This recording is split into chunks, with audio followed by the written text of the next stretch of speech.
তাহলে আমরা সেকশন 93 তে কি দেখলাম, যে আমি শুধু কমিউনিকেট করছি, আমি শুধু যোগাযোগ করছি, বাট আমি আমার যোগাযোগের ধরনটা ছিল সরল বিশ্বাস,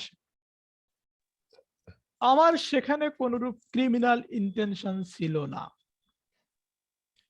যেমন মনে করেন যে আমি বাজারে গেছি, বাজারে গিয়ে দেখলাম যে পুলিশ এক্স নামক এক ব্যক্তিকে ধরার জন্য আসতেছে। আমি দৌড়াইয়া এক্স নামক ব্যক্তিকে বললাম, পুলিশ আপনাকে ধরার জন্য আসতেছে। এটা শুনেই সে অজ্ঞান হয়ে মারা গেছে। তখন আমার নামে মামলা করা হলো। তখন আমি কি বলবো, যে আমি আমার এখানে গুড ফেস ছিল, সরল বিশ্বাস ছিল, I had no criminal intention, আমার কোনো অপরাধমূলক ইচ্ছা ছিল না, অপরাধমূলক অভিপ্রায় ছিল না, এবং আমি যে যোগাযোগটা করছি, মানে এখানে এই যে ফর দ্য বেনিফিট, এই বেনিফিটের জন্য এই কথাটা এখানে উল্লেখ করে নাই, যেহেতু বেনিফিটের কথা 92-88 ওখানে বলে দিছে, বাট সেকশনের মধ্যে কিন্তু বেনিফিটের কথা বলেছে, if it is made for the benefit of that person, অর্থাৎ আমি আপনার মঙ্গলের জন্য আমি আপনার সাথে যোগাযোগ করছি। এটা যদি আমি প্রমাণ করতে পারি, তার মানে হচ্ছে আমি সরল বিশ্বাসে তার সাথে যোগাযোগ করছি, এবং 93 ধারার অজুহাতে আমি সেখান থেকে মাপ পেয়ে যাব। তাহলে 93 থেকে কিভাবে আসবে, প্রবলেম বেসড আকার। এখানে দেখবেন যে খুব সুন্দর করে একটা উদাহরণ দেওয়া আছে, বললেই বুঝবেন। এটা হচ্ছে প্রবলেম বেসড কোশ্চেন। ক্লিয়ার? এবার আমরা চলে আসি 96 থেকে 106।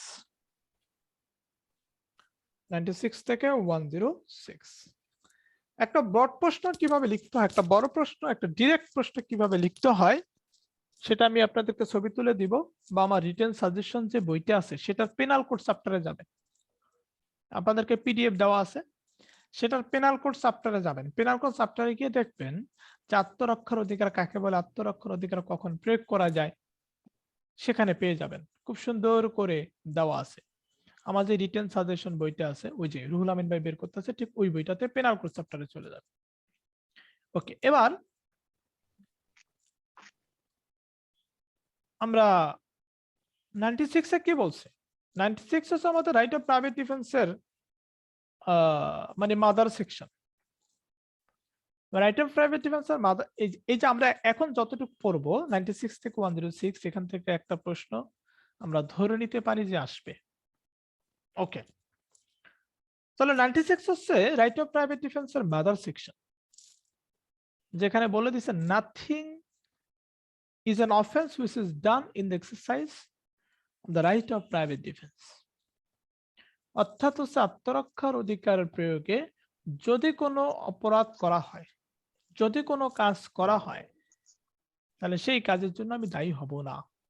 সেটা যদি অপরাধ হয় তাহলে দায়ী হব না। তার মানে আত্মরক্ষার অধিকারে কৃত অপরাধ অপরাধ বলে গণ্য হবে না। এটা হচ্ছে সেকশন 96 এ বলছে। ওকে, এবার 97 এ কি বলছে।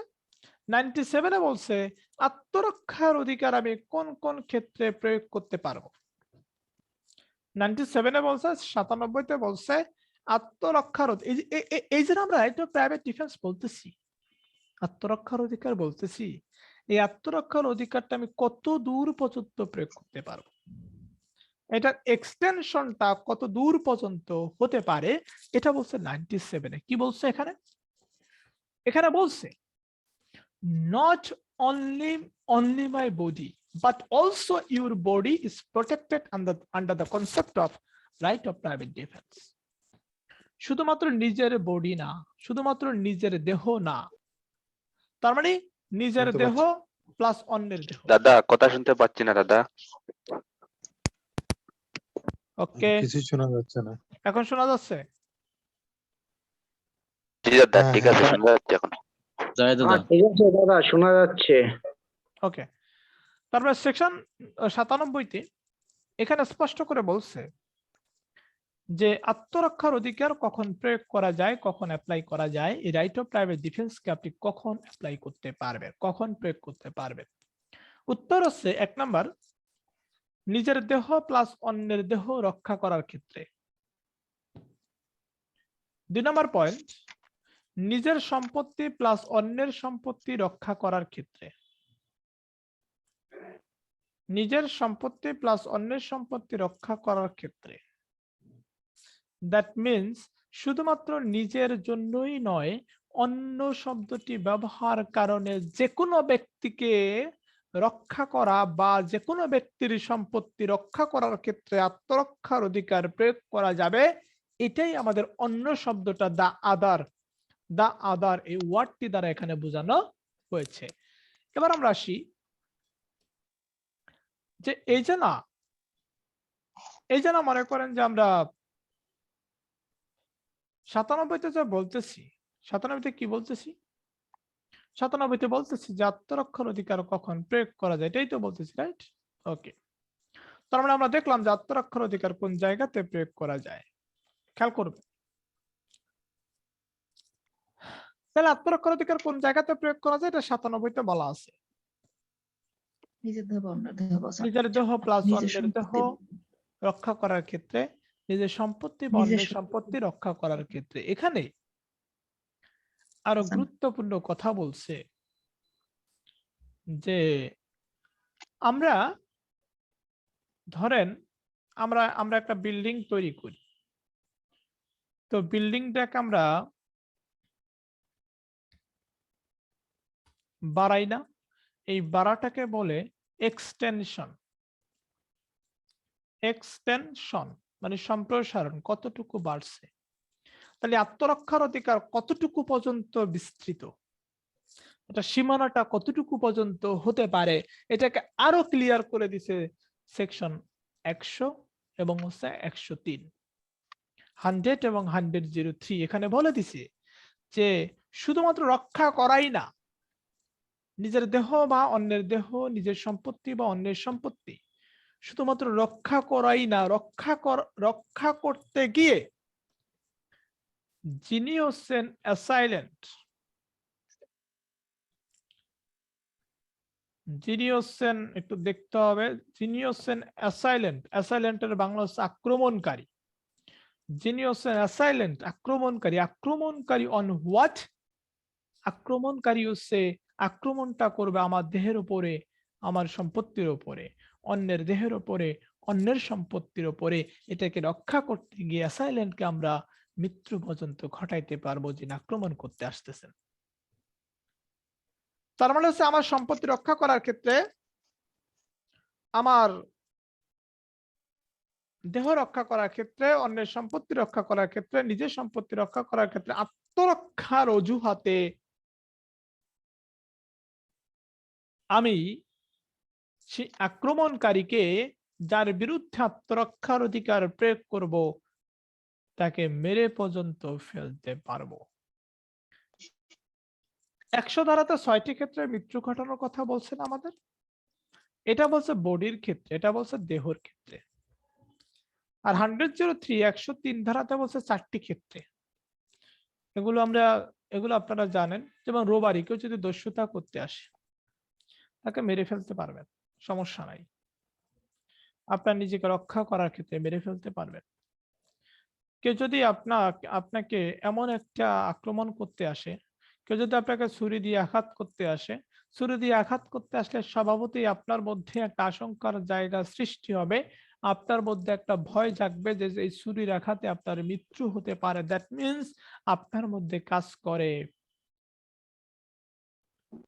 কি কাজ করে আপনার মধ্যে?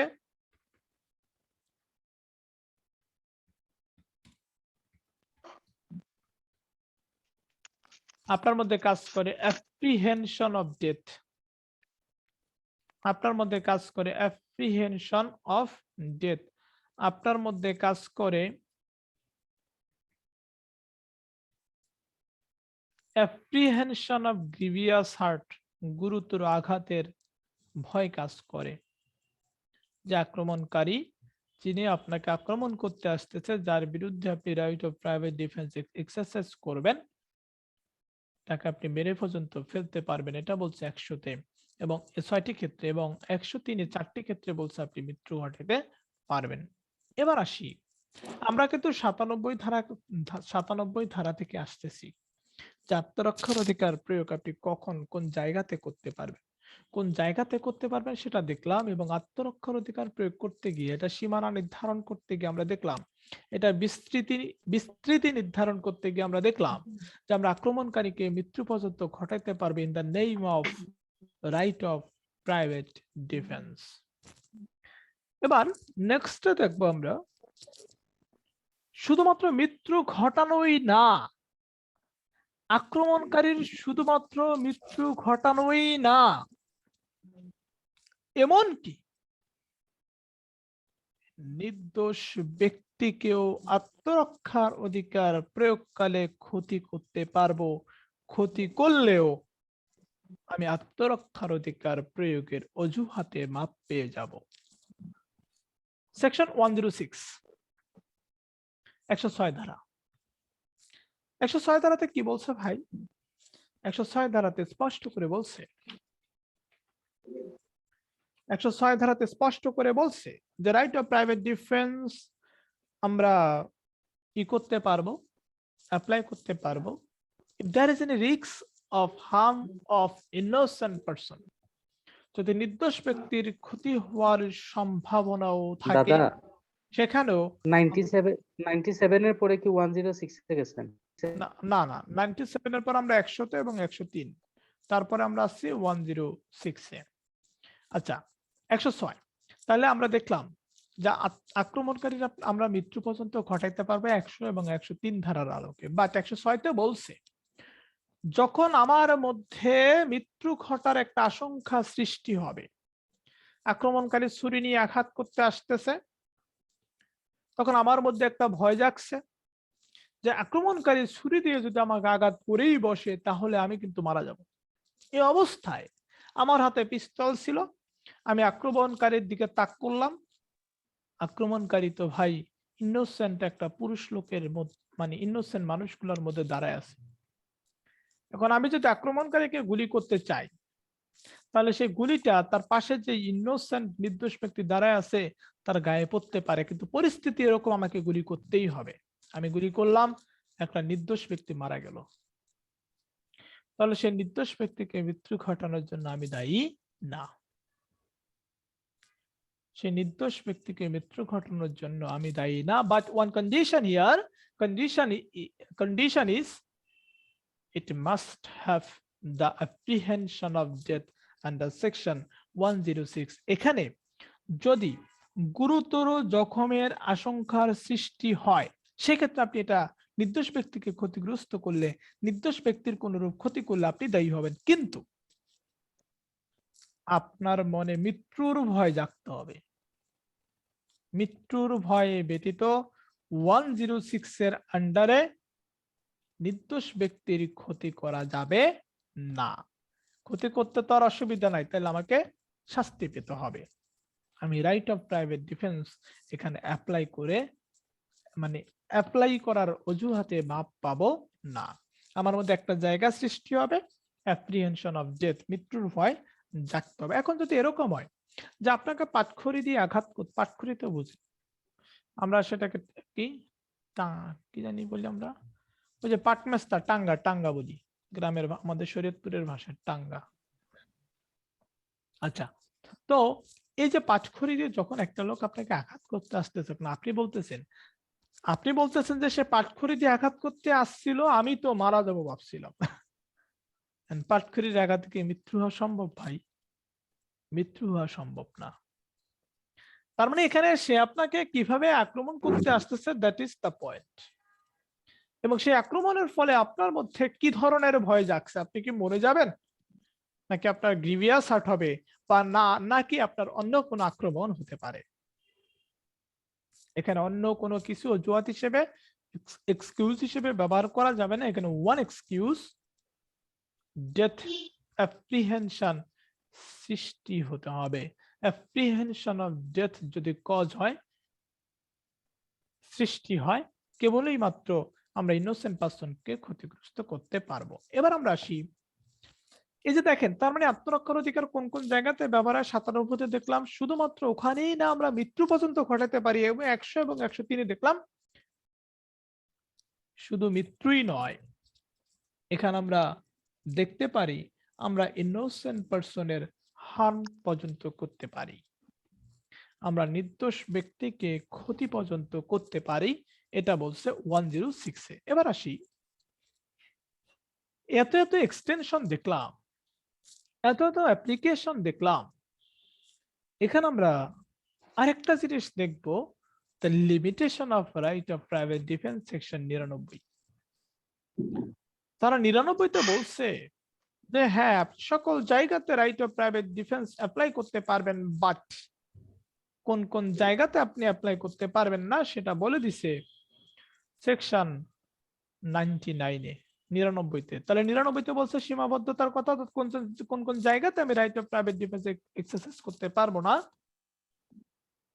সেখানে বলছে পাবলিক সার্ভেন্ট যখন ডিউটি করবে, সরকারি লোক যখন ডিউটি করবে, তার মধ্যে যদি অ্যাপ্রিহেনশন অফ ডেথ সৃষ্টি না হয়, তার মধ্যে যদি গ্রিভিয়াস হার্ট বা গুরুতর আঘাতের ভয় সৃষ্টি না হয়, তাহলে সে right of private defence apply করতে পারবে না। এবং হচ্ছে যদি দেখা যায় যে পাবলিক অথরিটি যারা আছে, সরকারি লোক যারা আছে, তাদের কাছ থেকে হেল্প পাওয়া সম্ভব, তাদের কাছ থেকে এই বিপদের সময় সাহায্য পাওয়ার মতো সুযোগ আছে, সেক্ষেত্রে আমি right of private defence apply করব না। আরেকটা বলছে আমার যতটুকু রাইট অফ প্রাইভেট যতটুকু আত্মরক্ষার অধিকার প্রয়োগ করা দরকার, আমি তার চেয়ে অতিরিক্ত আত্মরক্ষার অধিকার প্রয়োগ করতে পারবো না। অর্থাৎ আপনি আমাকে কলম দিয়ে মনে করে আঘাত করলেন, সেখানে আমি আপনার পেটে ছুরি ঢুকাই দিতে পারবো না। তার মানে কলম দিয়ে আঘাতকে সেভাবেই প্রোটেকশন দিতে হবে, যতটুকু প্রয়োজন ততটুকুই আপনাকে right of private defence apply করতে হবে। এটা হচ্ছে আমাদের রাইট অফ প্রাইভেট ডিফেন্সের লিমিটেশন। এবার আসি, তাহলে ওভার আমরা 96 একটু কথা না বলি ভাই, মানুষ ক্লাস নিচ্ছে, একটু চুপ থাকলেই তো হয় না, বা দূরে গিয়ে কথা বলে। ওকে, তাহলে এখানে দেখেন এই যে 96 থেকে 106 আমরা মোটামুটি একটা ধারণা নিলাম। মানে আমার বিশ্বাস যে আপনারা এই অন্তত সেকশন গুলা পারেন, যেহেতু আমরা সবাই রিটেন দিব। ওকে, এখন প্রথম প্রশ্ন, আত্মরক্ষার অধিকার কাকে বলে? আত্মরক্ষার অধিকার কোন কোন ক্ষেত্রে প্রয়োগ করা যায়?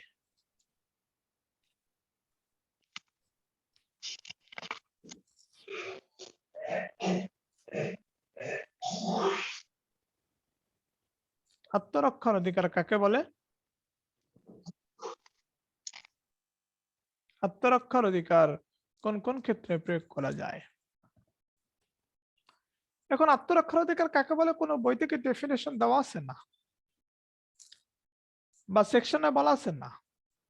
তাহলে আমরা সেখানে লিখতে পারি নিজের দেহ বা অন্যের দেহ এবং নিজের সম্পত্তি বা অন্যের সম্পত্তি রক্ষা করার জন্য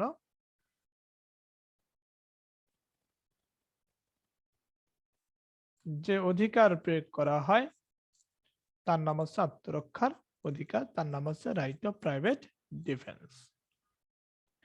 আত্মরক্ষার অধিকার কোন কোন ক্ষেত্রে প্রয়োগ করা যায় সেটা আমরা দেখলাম। এই প্রশ্নটার উত্তর আমরা চাইলে 97, 100, 103, 106 পর্যন্ত আমরা উত্তর করতে পারি। একটা জিনিস মনে রাখবেন, যেখানে রাইট অফ প্রাইভেট ডিফেন্স থাকবে সেখানে আমরা 96 কে ব্যবহার করব।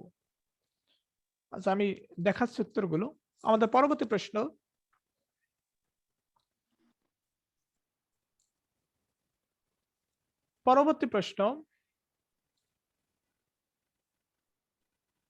আত্মরক্ষার অধিকার প্রয়োগে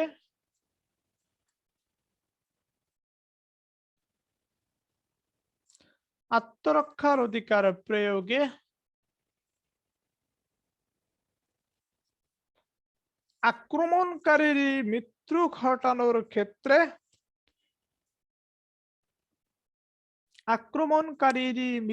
ঘটানোর ক্ষেত্রে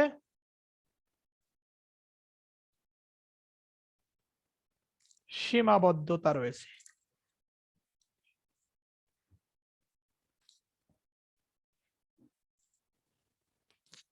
আক্রমণকারীর মৃত্যু ঘটানোর ক্ষেত্রে সীমাবদ্ধতা রয়েছে। আত্মরক্ষার অধিকার প্রয়োগে আক্রমণকারীর মৃত্যু ঘটানোর ক্ষেত্রে সীমাবদ্ধতা রয়েছে। এই প্রশ্নের উত্তরটা আমি একটু বলি।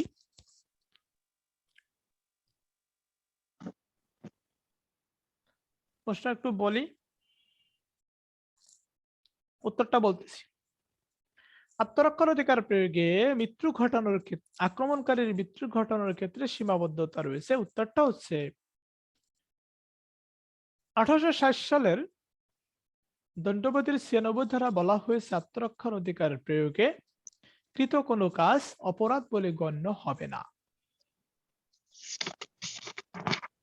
এমনকি দণ্ডবিধির 100 এবং 103 ধারার আলোকে আত্মরক্ষার অধিকার প্রয়োগে মৃত্যু পর্যন্ত ঘটানো যায়। তবে 100 ধারার আলোকে নিজের দেহ বা অন্যের দেহ রক্ষা করার ক্ষেত্রে নিম্নোক্ত 6টি ক্ষেত্রে আক্রমণকারীর মৃত্যু ঘটানো যায়। 103 ধারার আলোকে নিজের সম্পত্তি বা অন্যের সম্পত্তি রক্ষা করার ক্ষেত্রে নিম্নোক্ত 4টি কারণে আক্রমণকারীর মৃত্যু পর্যন্ত ঘটানো যায়। অর্থাৎ উপরোক্ত আলোচনা থেকে এটা প্রতীয়মান হয় যে 100 ধারায় যে 6টি ক্ষেত্র এবং 103 ধারায় যে 4টি ক্ষেত্র বলা হয়েছে, এই ক্ষেত্রগুলো ব্যতীত অন্য কোনো কারণে আক্রমণকারীর মৃত্যু ঘটানো যাবে না। এই ক্ষেত্রগুলো ছাড়া, এই কারণগুলো ছাড়া যদি আক্রমণকারীর মৃত্যু ঘটানো হয়, তাহলে সে মৃত্যু ঘটানোর জন্য যিনি আত্মরক্ষার অধিকার প্রয়োগ করছেন, যিনি আত্মরক্ষার অধিকার প্রয়োগের নামে তার মৃত্যু ঘটাইছেন, তিনি দায়বদ্ধ থাকবেন। অর্থাৎ আমরা বলতে পারি 100 ধারা এবং 103 ধারার আলোকে এই সুনির্দিষ্ট কারণ ব্যতীত আক্রমণকারীর মৃত্যু ঘটানো যায় না। অতএব আত্মরক্ষার অধিকার প্রয়োগে মৃত্যু ঘটানোর আক্রমণকারীর মৃত্যু ঘটানোর ক্ষেত্রে সীমাবদ্ধতা রয়েছে। সীমাবদ্ধতা কি? আমি কি সকল, হ্যাঁ আমি আত্মরক্ষার অধিকার প্রয়োগে মৃত্যু ঘটাতে পারবো, ইটস ফাইন, বাট আমাকে তো লিমিটেশনও দিয়ে দিচ্ছে, ঠিক না? আমাকে সেখানে তো 1000টা কারণ উল্লেখ করে নাই, আমাকে এখানে 6টা কারণ দিছে, ওখানে 4টা কারণ দিছে। এর বাইরে কি তো আমি কোনো অজুহাতে অ্যাসাইলেন্টের আক্রমণকারীর মৃত্যু ঘটাতে পারবো না। ক্লিয়ার? এবার আসি। দাদা 99 ধারা এখানে ইউজ করা যাবে না। না না না না, এই আসতেছি। এখন দেখেন, আমরা এই প্রশ্নের উত্তরটা কত সংক্ষেপে দিয়ে ফেললাম। এখন এই প্রশ্নের উত্তরটাকে আমরা বড় করব। কিভাবে বড় করব? সেখানে আমরা অনেক সেকশন নিয়ে আসতে পারবো। 96 মাদার সেকশন, 97তে যাবেন আত্মরক্ষার অধিকার এই ক্ষেত্রে ব্যবহার করা যায় এবং আত্মরক্ষার অধিকার এই ক্ষেত্রে ব্যবহার করার ক্ষেত্রে আক্রমণকারী মৃত্যু পর্যন্ত ঘটানো যায়, তবে এই ক্ষেত্র ছাড়া মৃত্যু ঘটানো যাবে না। এমনকি 99 ধারার আলোকে আত্মরক্ষার অধিকার প্রয়োগে সীমাবদ্ধতা সাপেক্ষে মানে এক্সারসাইজ করা যায়, অনুশীলন করা যায়। এখন 99 ধারাকে আমরা এখানে হালকা ভাবে নিয়ে আসতে পারি। এখন 99 ধারার জন্য পারফেক্ট প্রশ্ন হচ্ছে যে আত্মরক্ষার অধিকার প্রয়োগের সীমাবদ্ধতা আলোচনা করুন। আত্মরক্ষার অধিকার প্রয়োগের সীমাবদ্ধতা, সেক্ষেত্রে যদি বল, আচ্ছা 3 নম্বর প্রশ্ন, আত্মরক্ষার অধিকার প্রয়োগের সীমাবদ্ধতা আলোচনা করুন। 4 নাম্বার দাদা। আচ্ছা 4 নম্বর, আত্মরক্ষার অধিকার প্রয়োগের সীমাবদ্ধতা আলোচনা করুন। তাহলে এখানে আমরা একেবারে চলে যাব, কোথায় চলে যাব? এখানকার আমাদের মেন সেকশন হচ্ছে 99। কিন্তু যেখানে আমার আত্মরক্ষার অধিকার, রাইট অফ প্রাইভেট নেমে যেভাবেই আসুক, আমরা 96 এবং 97 ধারাকে রেফার করব। আমরা বলবো 96 ধারার আলোকে বলবো যে আত্মরক্ষার অধিকার প্রয়োগে যদি কোনো কাজ করা হয় সে কাজ অপরাধ বলে গণ্য হবে না। আত্মরক্ষার অধিকার দুটি ক্ষেত্রে প্রয়োগ করা যায় 97 ধারার আলোকে। তবে কিছু কিছু ক্ষেত্রে আত্মরক্ষার অধিকার প্রয়োগ করা যায় না। কোন কোন ক্ষেত্রে আত্মরক্ষার অধিকার প্রয়োগ করা যায় না তা দণ্ডবিধির 99 ধারায় বলা হয়েছে। মুক্ত ক্ষেত্রে আত্মরক্ষার অধিকার প্রয়োগ করা যায় না। উপরোক্ত আলোচনা থেকে প্রতীয়মান হয় যে আত্মরক্ষার অধিকার প্রয়োগের সীমাবদ্ধতা রয়েছে। এবার আসি, দাদা একটু কথা বলি। হ্যাঁ দাদা বলেন তো। দাদা ওই যে মনে করেন এই যে আত্মরক্ষার অধিকারের ক্ষেত্রে প্রয়োগের ক্ষেত্রে যে সীমাবদ্ধতা আছে, মনে করেন আমার যদি 99 যখন মাথা যদি না থাকে, আত্মরক্ষার অধিকারের ক্ষেত্রে 96, 7 মানে যেগুলো বলা আছে, বা ওই যে 103 যে যে এগুলো এই 106টা আর 4টা যে বলা আছে, যদি বলা হয় যে এই মানে এর ছাড়া এই ক্ষেত্র ব্যতীত আত্মরক্ষার অন্য কোনো ক্ষেত্রে আত্মরক্ষার অধিকার প্রয়োগ করা যাবে না, তো সেক্ষেত্রে কি এটা হবে না? সেটা হবে, কিন্তু ওখানে তো একটা জায়গা বলে দিছে মৃত্যু ঘটানো। এখন মৃত্যু ঘটানোর ক্ষেত্রে আপনার এই জায়গাগুলো ছাড়া মৃত্যু ঘটানো যাবে তো না। কয়টা তো মৃত্যু ঘটানোর ক্ষেত্রে হ্যাঁ, যাবে না। এটা হলো ওই যে প্রথম দিকে একটা প্রশ্ন ছিল না মৃত্যু ঘটানোর ক্ষেত্রে, ওইটার জন্য পারফেক্ট আনসার। কিন্তু আমি আমি মানে আমরা চাইলে আমরা কিন্তু এই এই জায়গাগুলো কিন্তু ব্যবহার করতে পারি। বা ডিরেক্ট উত্তর হচ্ছে 99। আমাদের এত এত মানে ডিটেলসে যাওয়ার দরকার নেই। আমাদের ডিরেক্ট আনসার হচ্ছে 99, বাট প্রত্যেকটা জায়গাতে আমরা 96, 97 আনসার করব। ঠিক মানে আছে? সীমাবদ্ধতার ক্ষেত্রে আসলে 99। হ্যাঁ 99। ঠিক আছে, দাদা, thank you. 102, 105 এখানে আনা যায় কিনা? 102 এবং 105, 102, 105 কি বলছে? আচ্ছা আনা যায়, আমরা সেখানে না যাই। আনা স্থিতিকাল যায়, আর কি। আনা যায়, মানে আনা যায়। স্থিতিকাল জি। হ্যাঁ আনা যায়, আনা যায়, আনা যায়, কিন্তু আমরা সেখানে গেলাম না আর কি। ঠিক আছে। ওকে, এবার আমরা চলে যাব নির্দোষ ব্যক্তির ক্ষতি করেও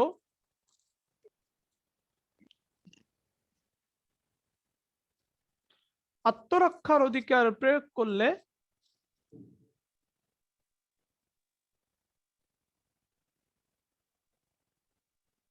আত্মরক্ষার অধিকার প্রয়োগকারী ব্যক্তি দায়ী হবে না। নির্দোষ ব্যক্তির ক্ষতি করেও আত্মরক্ষার অধিকার প্রয়োগ করলে আত্মরক্ষাকারী ব্যক্তি দায়ী হবে না। এরা সরাসরি হচ্ছে 106 ধারা। কিন্তু এই 106 ধারা থেকে আরেকটা প্রশ্ন লিখেন, আত্মরক্ষার অধিকার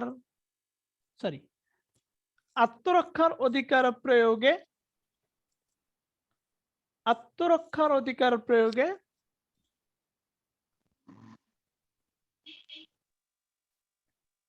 নির্দোষ ব্যক্তির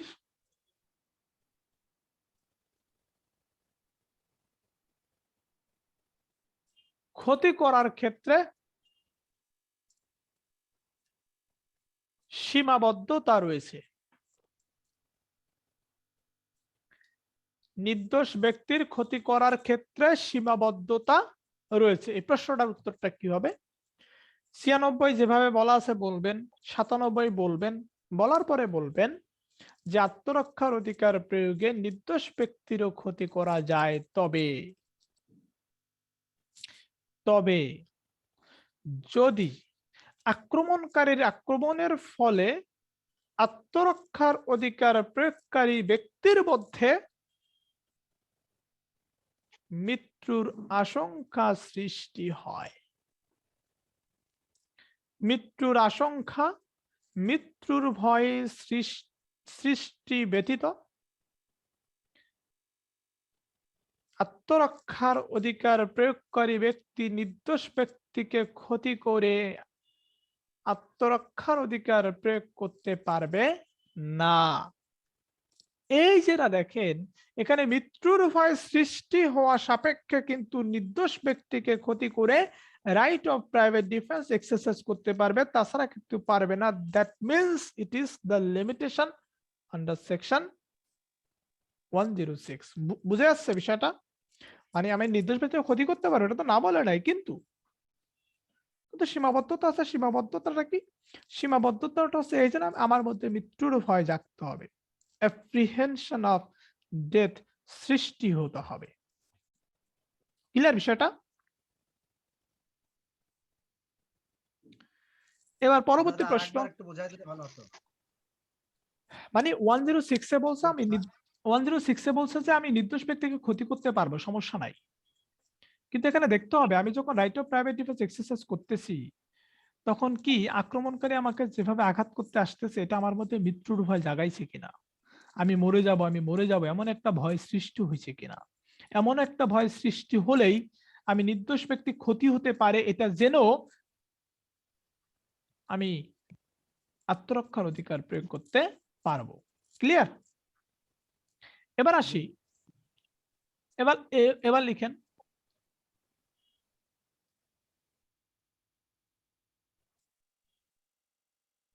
সুনির্দিষ্ট কারণ ব্যতীত